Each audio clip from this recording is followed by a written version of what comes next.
At a small Chicago diner, 24-year-old waitress Lena Carter served coffee to a quiet stranger in a corner booth, unaware that the unassuming man was a billionaire tech titan whose single decision, sparked by her unnoticed kindness, would transform her life and send shockwaves through the internet within days.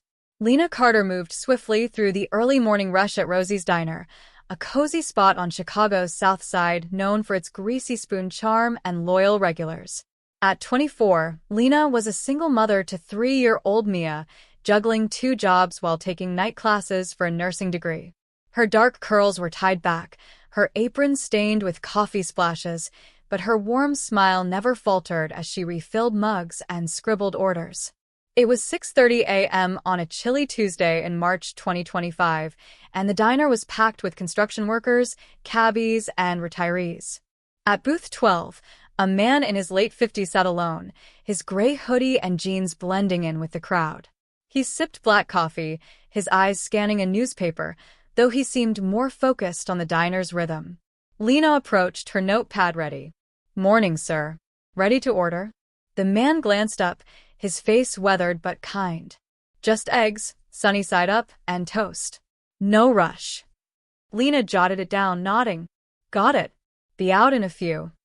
She didn't notice his subtle watch, a Patek Philippe worth more than her annual rent, or the way he observed her as she moved to the next table, calming a fussy toddler with a crayons packet she pulled from her apron. The man was Ethan Warwick, 58, founder of Nexus Technologies, a $15 billion AI firm revolutionizing healthcare diagnostics. He'd slipped into Rosie's incognito, seeking a break from boardrooms and paparazzi. Ethan was known for his low-profile generosity, funding schools, hospitals, and startups anonymously, but he rarely intervened in individual lives. Today, though, something about Lena caught his attention. As Lena delivered his order, she overheard a customer at the counter, a burly trucker named Joe, grumbling about a flat tire.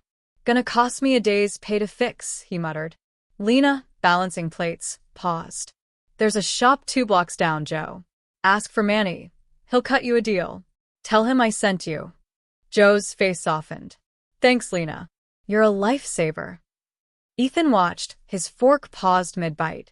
Lena's small act of kindness, offered without hesitation, stood out in a world he'd grown cynical about.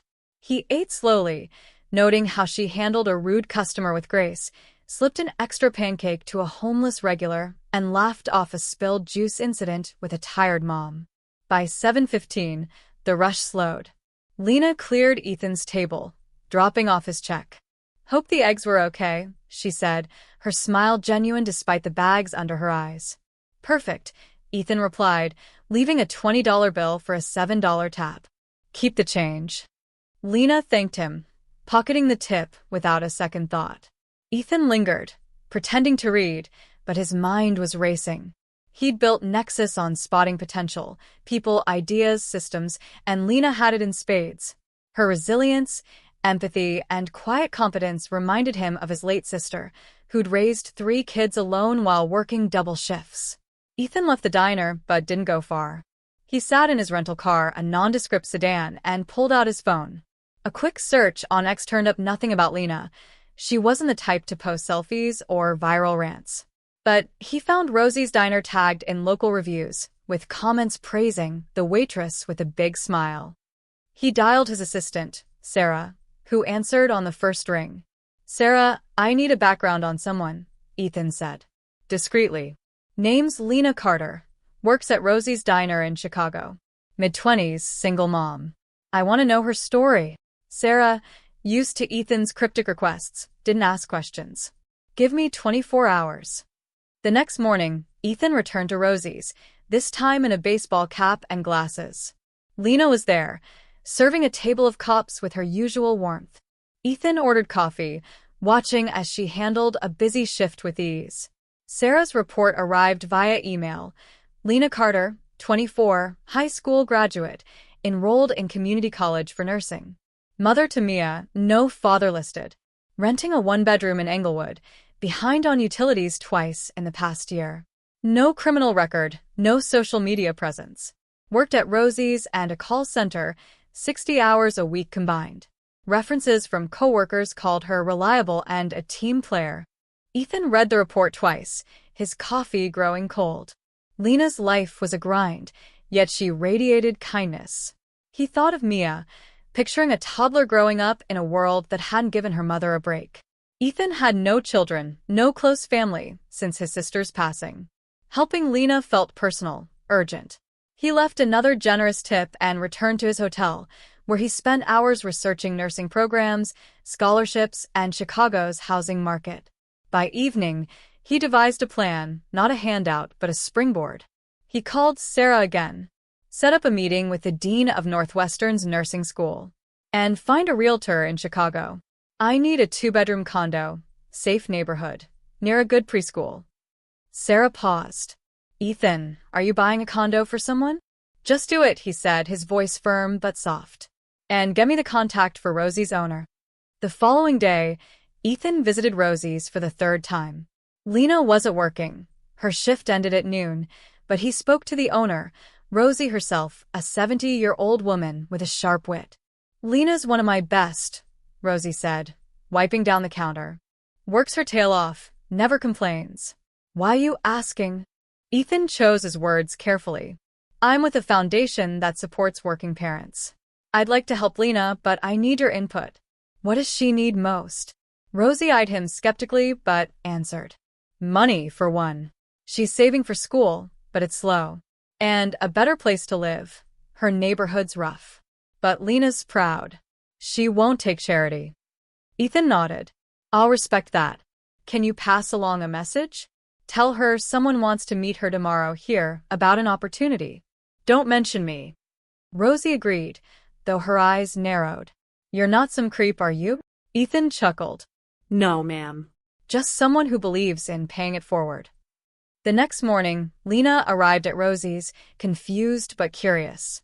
Rosie had texted her about the opportunity, but gave no details. Lena, in jeans and a sweater, sat at booth 12, her hands fidgeting. Ethan walked in, dressed in a simple jacket, and slid into the seat across from her. Miss Carter, I'm Ethan, he said, his voice calm. I've been here a few days, watching you work. You're exceptional, and I'd like to help you and your daughter. Lena's guard went up. Help how? And why me? Ethan leaned forward, his tone earnest. I run a company that invests in people with potential. You've got it more than most.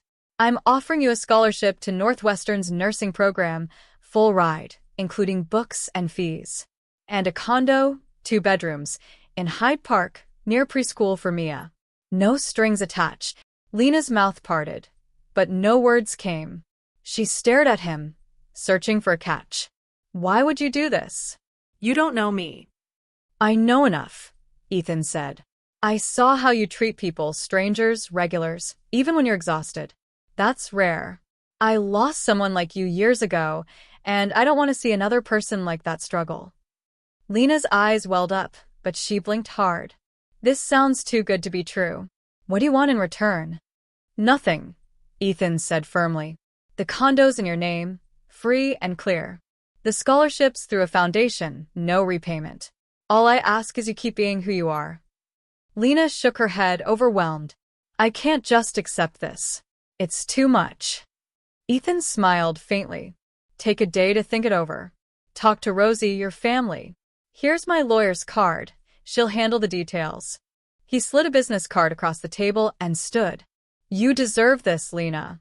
Mia does too. He left before she could respond. Lena sat there, staring at the card, her mind racing. She called her mother, who cried over the phone. She spoke to Rosie, who vouched for Ethan's sincerity. By evening, Lena researched Nexus Technologies and found Ethan's name, though his low profile kept details scarce. X-Posts described him as a quiet philanthropist, with stories of anonymous donations to schools and clinics. The next day, Lena met Ethan's lawyer, a woman named Karen, who walked her through the paperwork. The condo was real, a modern 2-bedroom with a park view. The scholarship covered 4 years at Northwestern, plus a stipend for childcare. Lena signed, her hands shaking, tears falling onto the documents. Within a week, Lena and Mia moved into the condo. Mia's preschool was a 5-minute walk, with teachers who adored her. Lena quit her call center job, focusing on Rosie's and her studies. She sent Ethan a thank you note, but he never responded. True to his word, he wanted nothing in return. The story might have ended there, but a regular at Rosie's, a blogger named Malik, overheard Lena telling Rosie about the mystery donor.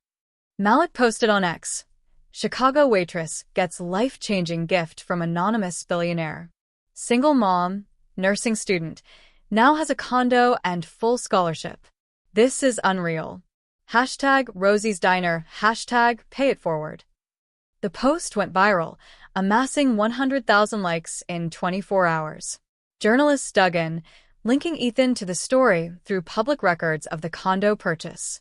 CNN ran a segment, "Billionaire's secret act of kindness transforms waitress's life." The New York Times profiled Lena, calling her a symbol of unsung resilience. On X, hashtag pay it forward trended, with users sharing stories of small kindnesses. Lena, uncomfortable with the attention, declined most interviews, but spoke briefly to a local news outlet. "I'm grateful," she said. "This man saw something in me I didn't see in myself. I'm going to make him proud." Ethan, back in Silicon Valley, watched the coverage from his office. He smiled but told his team to deflect questions. "It's not about me," he said. "It's about her." Lena graduated from Northwestern in 2029, becoming a pediatric nurse. She stayed in touch with Rosie, who framed a photo of Lena and Mia in the diner. Ethan, true to form, continued his quiet philanthropy, but Lena's story inspired a wave of copycat acts, business owners paying for employees' education, strangers covering medical bills. One waitress, one billionaire, one moment of kindness. The world took notice, and it hasn't stopped talking since.